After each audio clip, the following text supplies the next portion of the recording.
the Philippines became Southeast Asia's fastest growing economy last year, overtaking Vietnam and Malaysia. Is Asia's future being written in the Philippines? At first, that sounds impossible. How could a country of scattered islands suddenly compete with giants like China, Japan, or South Korea? How can a place that was once overlooked now be making moves that grab global attention? And here's the twist. This isn't a dream of the future, it's already happening. The Philippines is growing faster than anyone expected, building stronger than ever, and stepping into a role that could change the balance of power in Asia. Let's uncover how. For most of modern history, the Philippines lived in the shadow of its neighbors. When people talked about Asia's rising powers, they pointed to Singapore's finance, Vietnam's factories, or Thailand's tourism. The Philippines rarely made the list. It was seen as unstable, too poor, too corrupt. But something is changing, and it's happening right now, in real time. The year 2024 was a wake-up call. While economies around the world stumbled under pressure from war, inflation, and broken supply chains, the Philippines surged ahead. Growth hit 6.5%, making it the fastest-growing economy in Southeast Asia. Analysts who once dismissed it were forced to reconsider. The World Bank even called it one of the most dynamic economies in East Asia. And here's the important part. This isn't luck. It's the result of years of preparation now beginning to bear fruit. So what exactly is happening? The first clue lies in the ground beneath the nation's feet, or rather, in what's being built on it. The Philippines have launched one of the most ambitious infrastructure drives in its history, known as Build Better More. This isn't just a slogan, it's a transformation on a national scale. All across the islands, construction cranes dot the skyline. Bridges are stretching across seas, knitting islands together that were once separated by hours of ferry travel. Highways are slicing through mountains, turning long, winding journeys into smooth drives. Airports are rising like monuments to a new era, designed not only to move people, but to signal to the world the Philippines is open for business. In Manila, a dream decades in the making is finally breaking through the earth. Workers are carving out the country's first ever subway system, a $7 billion project that will cut through the chaos of the city's legendary traffic jams. For millions of commuters who spend hours trapped in gridlock, this subway could change daily life in a way nothing else has. And just beyond the capital, another giant is taking shape. A brand new international airport expected to handle 100 million passengers a year. To put that into perspective, that's larger than Heathrow in London, and nearly as big as the world's busiest airports. These aren't band-aid fixes for a broken system. They're a once-in-a-generation upgrade that could lift the entire country into a new reality. And here's the thing, it's not just the capital that's changing. Head north to Clark, and you'll find an old US airbase being reborn as a futuristic smart city, with tech parks, data centers, and high-speed rail linking it to Manila. Fly to Cebu, and you'll see new towers climbing higher each month, as the city transforms from a beach escape into a magnet for IT outsourcing.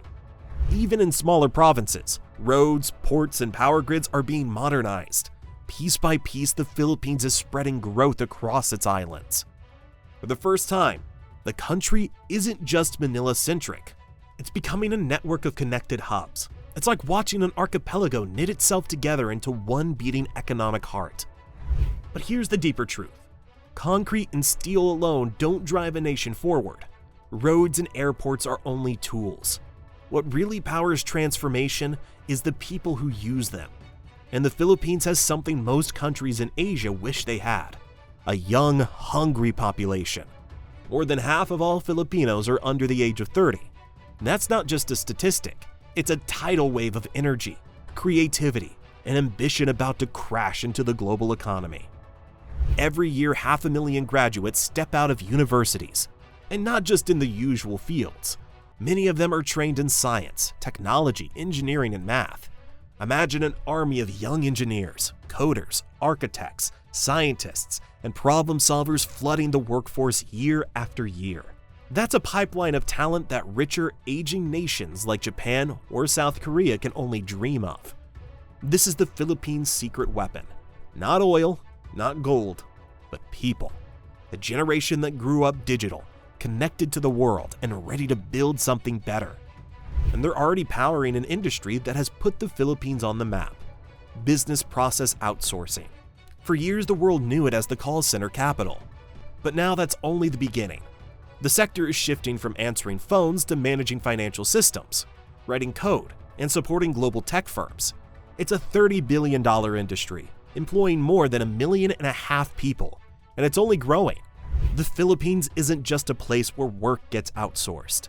It's becoming an essential partner for the digital age.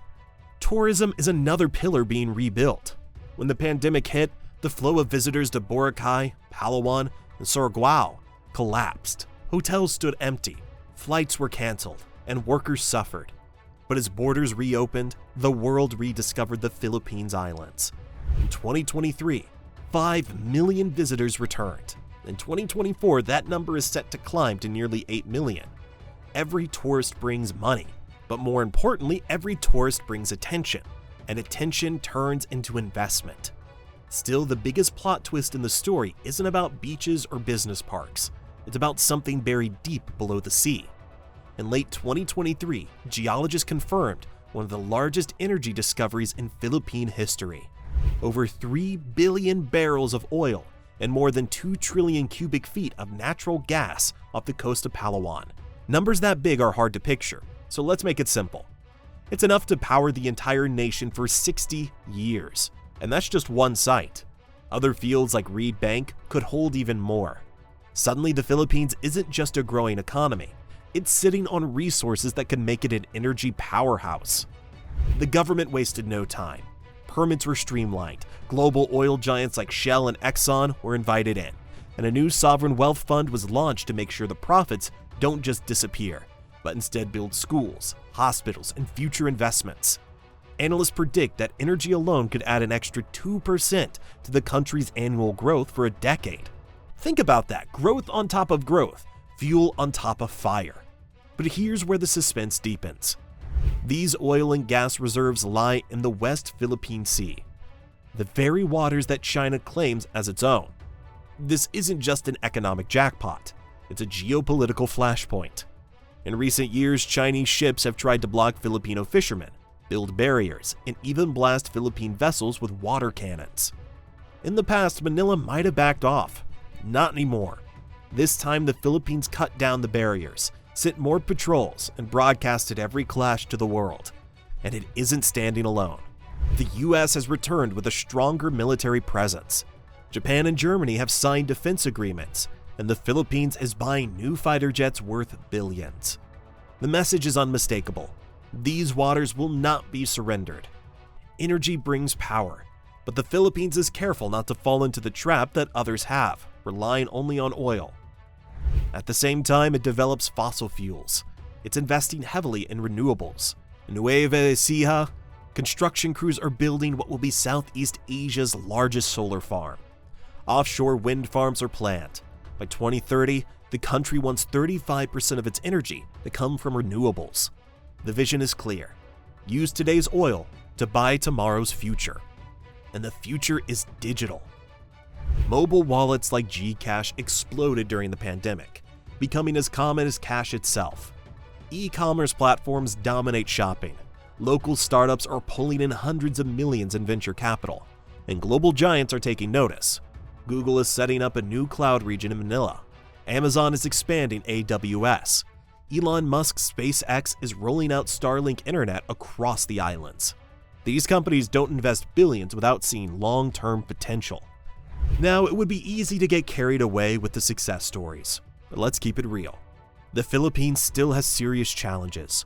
Corruption slows down projects. Inequality leaves gleaming towers beside crowded slums. Manila traffic is among the worst in the world. Internet speeds still lag behind neighbors, and the country is one of the most climate vulnerable on Earth, battered by typhoons and floods almost every year.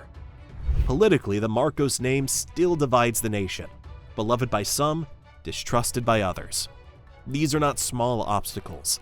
They are real and dangerous. Yet here's the thing. Resilience is built into the DNA of the Philippines. Time and again, when disasters strike, Filipinos rebuild.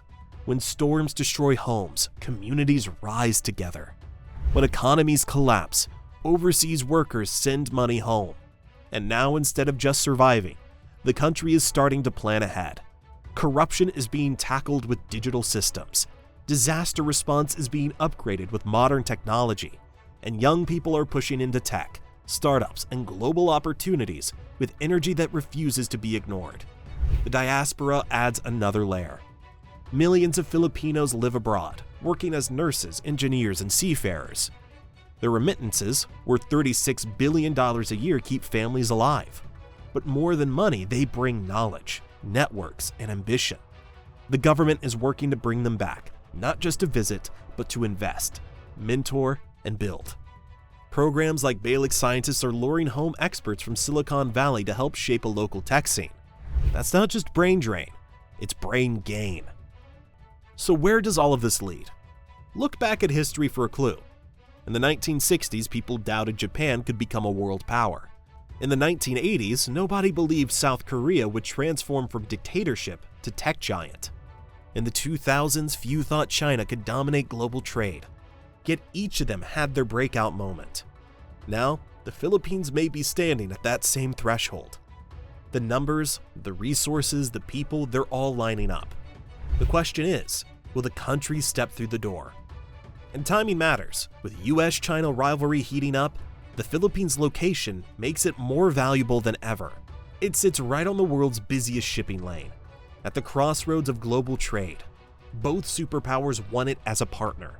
That gives the Philippines a rare kind of leverage, one it can use to grow stronger, faster.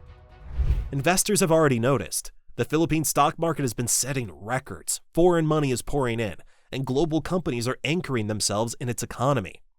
The world isn't just watching, it's betting on the Philippines.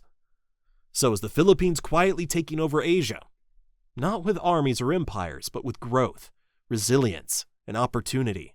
It is no longer the forgotten country of Southeast Asia. It's becoming a force that could shape the future of the region. If this story surprised you, imagine what's coming next. Hit that like button so more people discover it, and subscribe for more deep dives into the nation shaping our world. Now, I want to hear from you. Will the Philippines become Asia's next superpower, or will old problems pull it back? Drop your thoughts in the comments down below, and let's start the conversation. Thanks for watching, and I'll see you in the next one.